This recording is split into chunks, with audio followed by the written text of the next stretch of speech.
kita coba membahas kasus Nikita Mirzani dengan Isa Jega ya. Dengan putusan tersebut, dia divonis hukuman 3 tahun 6 bulan dan denda 10 juta. Jadi sama dengan putusan Nikita Mirzani ya.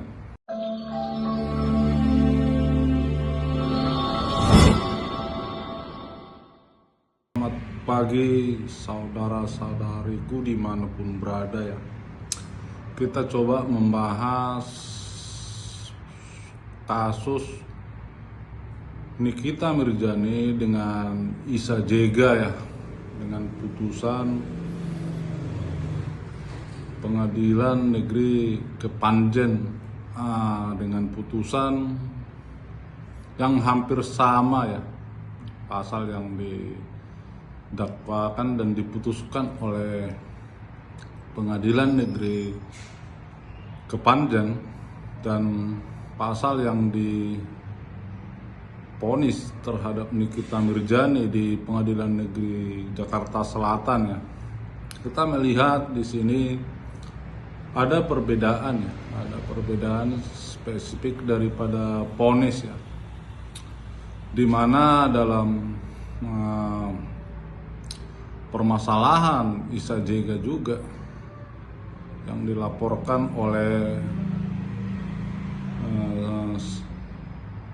seseorang ya, dengan pasal yang sama terhadap kasus Nikita Mirzani, di mana dalam putusan hakim saudari Isa Jega terbukti melanggar pasal 45 ayat 10 huruf A junto pasal 27B ayat 2 huruf A Undang-Undang nomor 11 tahun 2008 tentang ITE ya.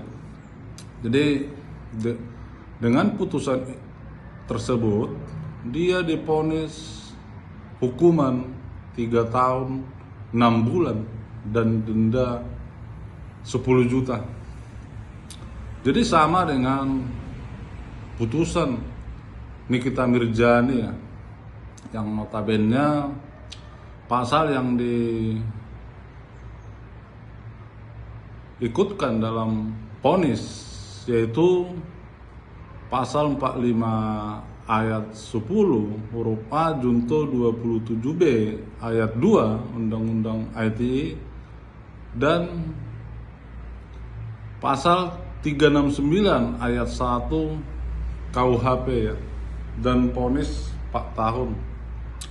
Kita sebagai praktisi hukum menilai, bukan kita mempertanyakan kredibilitas atau akuntabilitas daripada seorang hakim dalam memutuskan ya.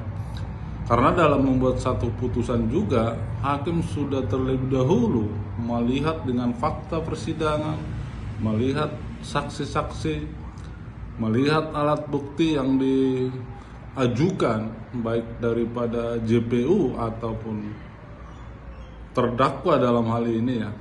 Namun ada konteks yang harus kita pikirkan dalam hal putusan ini ya, dimana kalau kita berbicara pasal 45 ayat 10 dan pasal 27B itu adalah ancaman minimalnya 6 tahun ya dalam hal ini ya, sesuai dengan 2 kasus dan putusan dalam hal ini antara 3,5 tahun dan 4 tahun ya.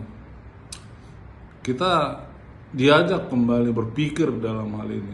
Jadi penerapan pasal apakah sehingga hakim dalam hal ini memutuskan suatu dakwaan atau tuntutan yang dituntut oleh JPU terhadap seorang terdakwa.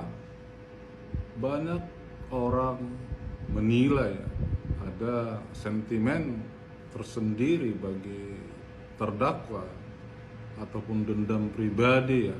Dan masyarakat banyak yang salah menilai dengan melihat suatu proses persidangan ya. Yang perlu kita pahamin, JPU itu tidak serta-merta mampu atau berani atas dasar kemauan sendiri untuk melakukan suatu dakwaan atau tuntutan terhadap seorang terdakwa ya. Namun mereka juga harus menjalankan sesuai dengan aturan yang ada di institusi kejaksaan ya. Jadi di saat jaksa penuntut umum sebelum melakukan atau membuat satu tuntutan terhadap seorang terdakwa, mereka terlebih dahulu mengajukannya kepada Kejari ya, Kejari dalam waktu 3 hari sebelum mereka bersidang dan melakukan tuntutan terhadap seorang terdakwa.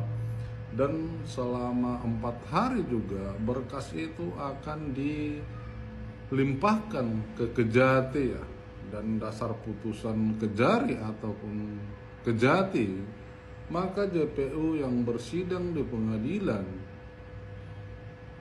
berani menuntut seorang terdakwa. Jadi banyak hal yang masyarakat tidak pahami hanya dengan melihat persidangan dan menyatakan suatu institusi kejaksaan itu banyak opini-opini yang menggiring.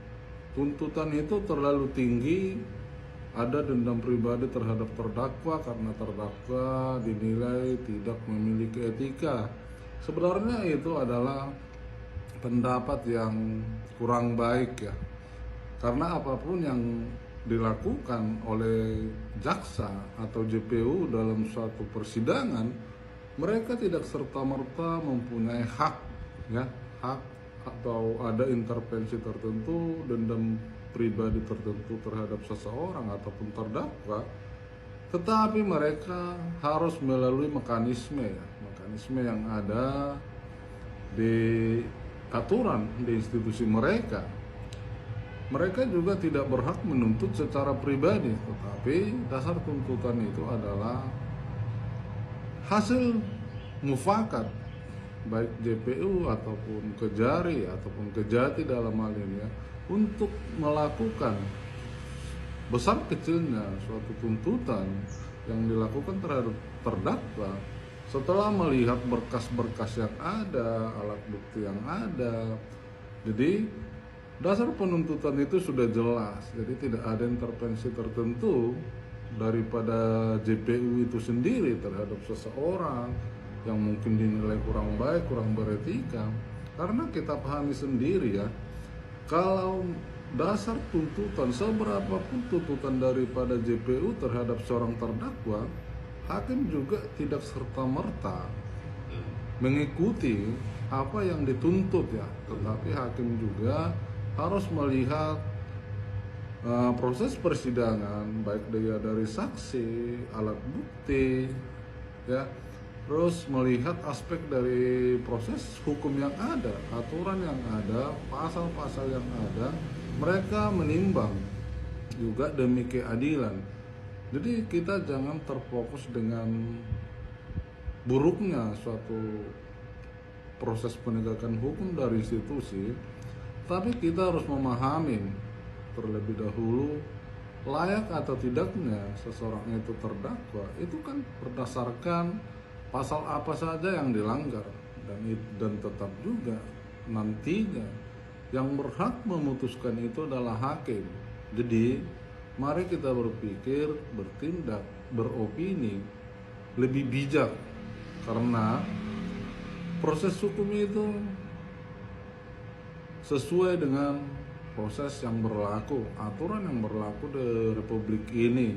Jadi tidak ada intervensi tertentu, jikapun ada, itu kemungkinan di luar daripada nalar kita ya. Tetapi sebagai praktisi hukum, kita menilai apapun yang dilakukan oleh JPU atau hakim atau PH itu tetap ada standarisasi daripada proses hukum, dan mereka mempunyai hak masing-masing untuk membela kliennya atau menuntut suatu terdakwa atau memutuskan suatu terdakwa itu sudah diatur di proses perundang-undangan yang ada di Republik Indonesia.